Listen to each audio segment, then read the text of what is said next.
few more weeks உங்களோட wedding வருது. ஆனாலுமே உங்க ஸ்கின் வந்து ரொம்ப டல்லா லைக் ஒரு மாதிரி க்ளோயிங் இல்லாத மாதிரி இருக்கா? இந்த வீடியோ உங்களுக்கு தான். சேவ் பண்ணிட்டு ஃபாலோ பண்ணிக்கோங்க. இது டே 4 ஆஃப் ட்ரைடல் சீரிஸ்.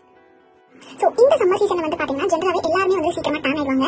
அதுவுமே வந்து க்ளோயிங் அப்படிங்கிற ஒரு விஷயமே நம்ம பார்க்க முடியாது நம்ம ஸ்கின்ல அன்டில் நம்ம அதுக்கான கேர் கொடுக்குற வரைக்கும். அதுவுமே உங்களுக்கு ஒரு பிக் டே அப்படின்னா உங்களோட ஸ்கின் நீங்கள் எப்படி பார்த்துக்கணும். தோ நீங்கள் வந்து மேக்கப் ஆர்டிஸ்ட் ஹையர் பண்ணி உங்களோட மேக்கப் வந்து செமையாக வரணும் அப்படின்னு சொல்லிட்டு நீங்கள் ஒரு வேற லெவல் மேக்கப் ஆர்டிஸ்ட் சூஸ் பண்ணாலே உங்களோட ஸ்கின்னும் அதுக்கு வந்து பார்த்தீங்கன்னா கோஆப்ரேட் பண்ணணும். ஸோ பெருசாக நீங்கள் பார்லர் போங்க, இந்த ட்ரீட்மெண்ட் எடுங்க, அந்த ட்ரீட்மெண்ட் எடுங்க, ஒரு மேஜிக்கல் ரெமெடி எதுவுமே இல்லைங்க. ஐஸ் கியூப் ஃபேஷியல் தான். ஒன்றுமே பண்ணாதீங்க. முன்னாடி நான் வந்து ஒரு ட்ரே ஃபுல்லாக ஐஸ் கியூப்ஸ் வந்து வச்சுட்டு நெக்ஸ்ட் டே வந்து நீங்கள் வரீங்க அப்படின்னா நைட் என்ன பண்ணுறீங்கன்னா அந்த ஃபுல் ட்ரேல இருக்க ஐஸ் கியூப்ஸ் ப்ளஸ் ஒரு 1 கப் வாட்டர் அது கூட ஆட் பண்ணிட்டு உங்கள் ஃபேஸ் வந்து நல்லா டிப் ஆகும். அந்த பவுலுக்குள்ள பவுலா ட்ரே நீங்க வேணா எடுத்துக்கலாம். நல்லா ஒரு ஃபியூ செகண்ட்ஸ் அதில் டிப் பண்ணிட்டு எடுத்துருங்க. இந்த மாதிரி ஒரு 4 to 5 டைம்ஸ் பண்ணிட்டு உங்களோட ஃபேஸை நல்லா வைப் அவுட் பண்ணிடுங்க. உங்க ஸ்கின் வந்து நேச்சுரலாவே க்ளோயிங்கா இருக்கும். ஆஸ் வெல் உங்களுக்கு ஆக்னி இருக்கு, பஃபினஸ் இருக்கு, டார்க் சர்க்கிள்ஸ் இருக்கு, இது எல்லாமே வந்து இப்படின்றதுக்குள்ள மறைஞ்சு போயிடும். அதுக்கு ஒரே வாட்டி பண்ணிட்டு இது போல அப்படின்னு சொல்லாதீங்க. இது கன்சிஸ்டன்ஸா நீங்க பண்ணீங்க அப்படின்னா ஒரு பிக் டேக்குள்ள கண்டிப்பா உங்க ஸ்கின் பயங்கரமா ப்ரிப்பேர் ஆயிட்டு இருக்கும். ஸோ இது வந்து டெய்லி பண்ணணுமா அப்படின்னு கேட்டீங்கன்னா கண்டிப்பா டெய்லி பண்ணுங்க.